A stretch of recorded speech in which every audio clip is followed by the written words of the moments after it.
Hello students, in last lecture we have started with our point, that is the drug interaction, and we have seen the classification as well. Okay, so what is the drug interaction?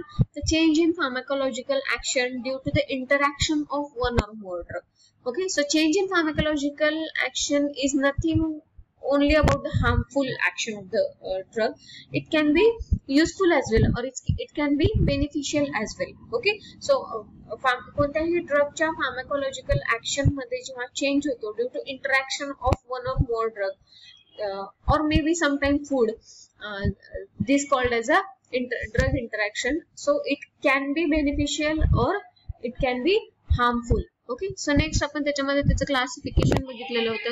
So there are total or major two classes, that is the drug interaction outside the body and drug interaction inside the body. Okay, so outside the body means obviously it is about the infusion or what kind of a vehicle we are using, as well as one more thing, if we are mixing the two drugs into the infusion, then there may be some chances of the drug interaction. This can be considered under the drug interaction outside the body. And drug interaction inside the body, मतलब कि obviously there are two factors or two major factors, that is pharmacokinetic and the pharmacodynamic factor.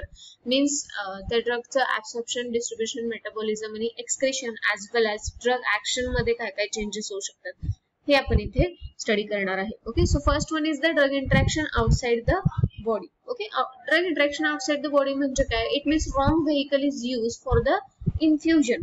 म्हणजे drug जेव्हा दिला जातो त्याच्यासाठी जे vehicle use केलं जातं, जर ते रॉंग यूज केलं, may be so there can be change in colour, change in pH, or may be chances of precipitation of the drug or mixture of the drug. Okay, किंवा दोन असे drug जे mix केल्यानंतर त्याची physical किंवा chemical properties change होतात, असे drugs जर इन्फ्युजन मधून दिले तर ते कशाच्या अंडर येतात? The drug interaction outside the body. So this correlate with the change in pH of the solution. So majorly chemical changes होतात आणि pH change तिथे होतो आणि त्यामुळे ते इंटरॅक्शन तिथे होतं आणि त्याचे टॉक्सिक इफेक्ट दिसण्याचे चान्सेस असतात, हे आपण इथे बघणार. सो त्याच्यामध्ये फर्स्ट काय? That is the use of a wrong vehicle for the infusion. Okay, so जेव्हा मेडिसिन दिलं जातं किंवा ड्रग दिला जातो, स्पेशली पॅरेंटल, सो इन्फ्युजन साठी जर wrong vehicle यूज केलं, then there may be chances of the drug interaction. Okay, so example त्याच्यामध्ये दिलेला आहे highly acidic solutions such as the dextrose and fructose. highly acidic solutions म्हणजे काय? ज्याचा pH कमी आहे. Okay, so it's pH is about 3.5. म्हणजे dextrose आणि फ्रुक्टोज हे जे acidic solutions आहे which have a pH lower, म्हणजेच ते काय आहेत? highly acidic आहे, are not suitable as vehicle. हे व्हेइकल म्हणून सुटेबल नाहीये. कशाला? For sodium and potassium salt of, sodium आणि potassium salt of weakly acidic drugs. Okay, so sodium weakly acidic drug जे आहेत त्याचे सॉल्ट, आपण ड्रग यूज करताना कधीही drug as such directly use केला जात नाही. It can be converted into the salt form, sodium potassium salt form मध्ये तो कन्वर्ट केला जातो आणि मग तो यूज केला जातो. सो जे वीकली ऍसिडिक ड्रग्स आहेत त्याचे जे सोडियम पोटॅशियम सॉल्ट फॉर्म मध्ये जे वीकली ऍसिडिक ड्रग्स आहेत, these are not suitable with the highly acidic solution like the dextrose and the fructose. Okay, म्हणजे highly acidic solution बरोबर आपण weakly acidic solution salt form मधले जे drugs आहेत like the phenytoin, barbiturate, methicillin, nobioxin, these may tend the precipitation at this pH. हे काय होतील तिथे? pH सॉरी, त्या pH ला पर्टिक्युलरला तिथे काय होतील? ते प्रेसिपिटेट होतील. कशामुळे होतील? कारण हे ड्रग्स काय आहेत? These are weakly acidic salt form of the drug.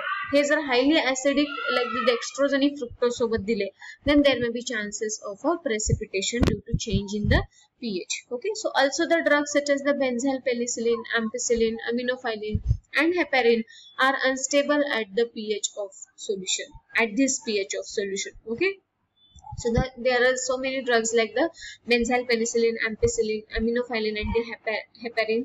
These are again unstable at this pH. Okay, so drug जेव्हा infusion सोबत दिला जातो तेव्हा infusion सोबत म्हणजे काय? saline solution सोबत दिला जातो, like the dextrose असेल, fructose असेल. सो अशामध्ये डेक्स्ट्रोज saline असेल किंवा fructose saline असेल, तर त्यासोबत हे जे ड्रग्ज आहेत ते आपण तिथे देऊ शकत नाही. So there may be chances of precipitation of the drug. Okay, so याच्यामध्येच drug interaction outside the body मधला हा आपण पहिला पॉईंट पाहिला. Second one is addition of mixture of the drug to an infusion. म्हणजे एकाच वेळी एका सलाईनमध्ये 2 किंवा त्यापेक्षा जास्त मेडिसिन्स दिले जातात. सो अगेन ते 2 मेडिसिन कंपॅटेबल आहेत का एकमेकांसोबत ते सुद्धा तिथे चेक करणं गरजेचं आहे. That is the barbiturate, phenothiazine, vitamin B complex with or without vitamin C, amphotericin, sulfadiazine and furosemide should not be mixed with the other drug in solution. म्हणजे जेव्हा आपण हे ड्रग देतो into infusion तेव्हा these are only given single.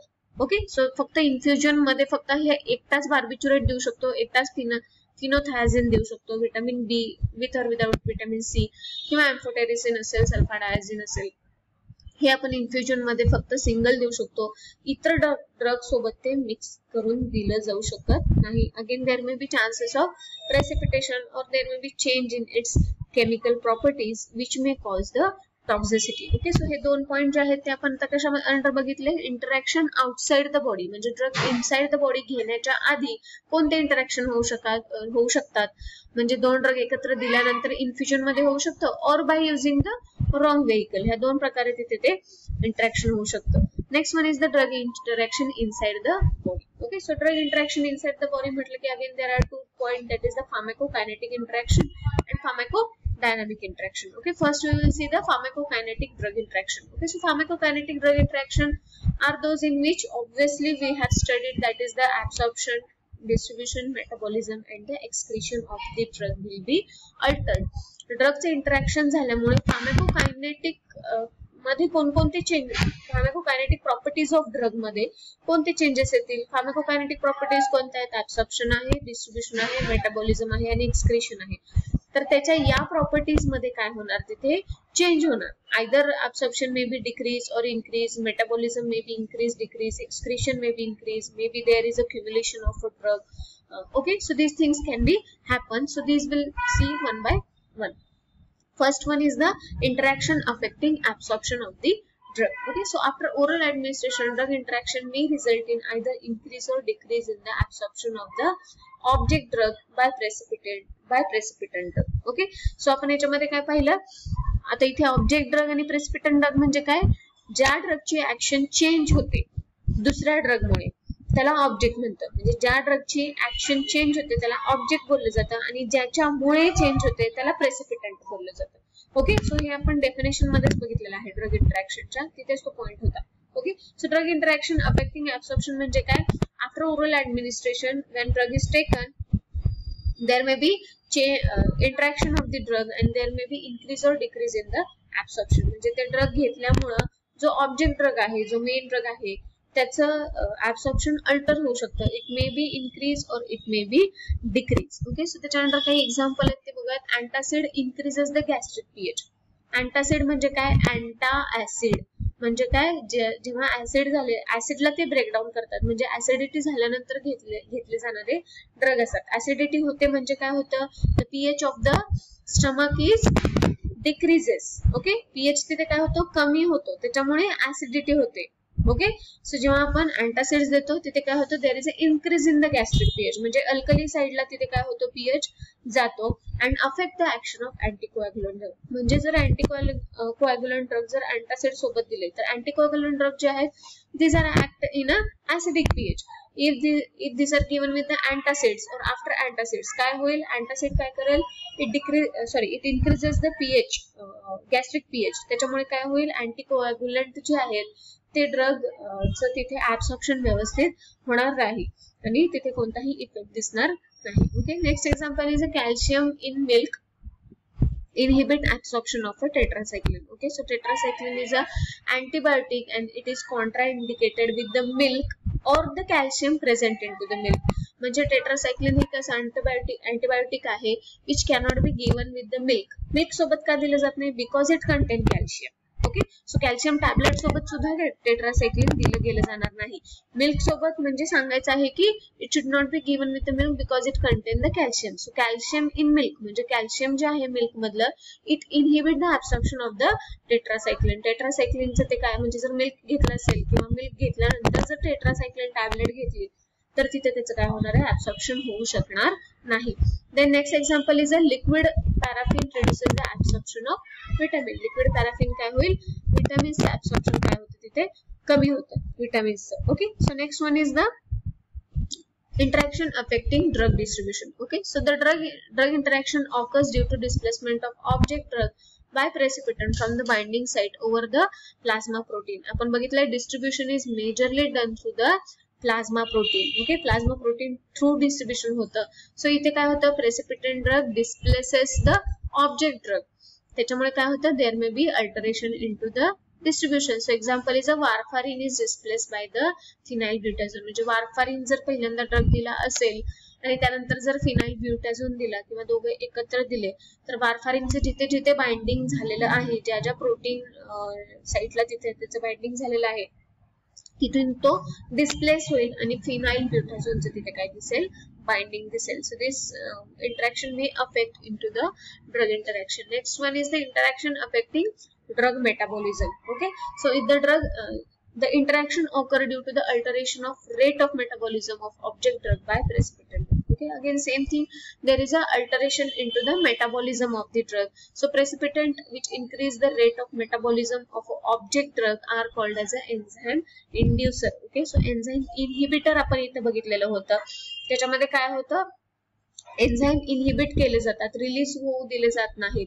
Okay, त्याच्या exactly opposite इथे आहे जो प्रेसिपिटंट ड्रग आहे तो काय करतो ऑब्जेक्ट ड्रग जो आहे त्याचं मेटाबॉलिझम इन्क्रीज करतो आणि त्याच्यामुळे तिथे काय होतं जास्त एन्झाईम तिथे रिलीज होतो आणि त्याला आपण काय म्हणतो इथे एन्झाईम इंड्युसर असं म्हणलं जातं. म्हणजे ड्रग ए म्हणजे ऑब्जेक्ट ड्रग जेवढं एन्झाईम रिलीज करतो त्यापेक्षा जास्त प्रेसिपिटंट जेव्हा त्यासोबत रिॲक्ट होतो तेव्हा तो रिलीज करतो त्याला आपण एन्झाईम इंड्युसर्स असं म्हणलं आहे which stimulate nothing but the stimulate the reaction. Okay, increase the rate of reaction.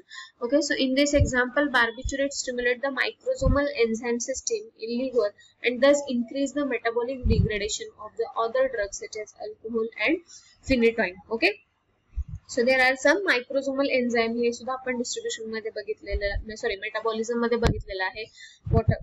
there are some microsomal enzyme which are responsible for the metabolism of the drug.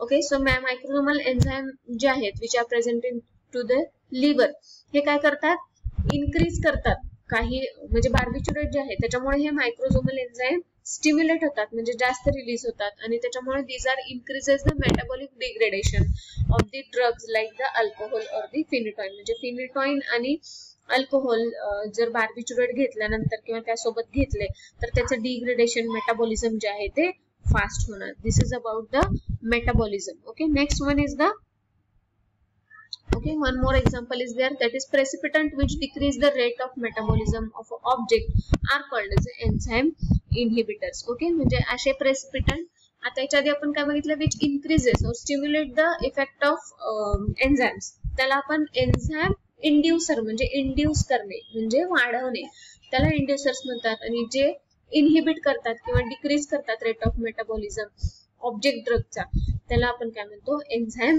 Inhibitors म्हणतो. Okay, so isoniazid inhibit the hydroxylation of the phenytoin and may cause the toxicity of the phenytoin. This is the example of the enzyme inhibitors. Okay, now next one is the interaction affecting excretion of the drug. Okay, so precipitant drug may block the renal excretion of the object drug by competing for the same tubular transport system or may increase the excretion of the object drug by increasing the ionization. Okay, so excretion जेव्हा होत असते तर precipitant drug काय करेल object drug सोबत competition करेल excrete होण्यासाठी आणि त्याच्यामुळे काय होईल ऑब्जेक्ट ड्रग काय होईल एक्सक्रीट होणार नाही आणि प्रेसिपिटंट ड्रग एक्सक्रीट होईल त्याच्यामुळे काय होईल there is a increase in a concentration of the object drug into the body by increasing its ionization. So inhibition of excretion आणि स्टिम्युलेशन और इन्क्रीज एक्सक्रिशन, असे 2 पॉइंट त्याच्यामध्ये आहेत ते आपण नेक्स्ट लेक्चर मध्ये बघूयात.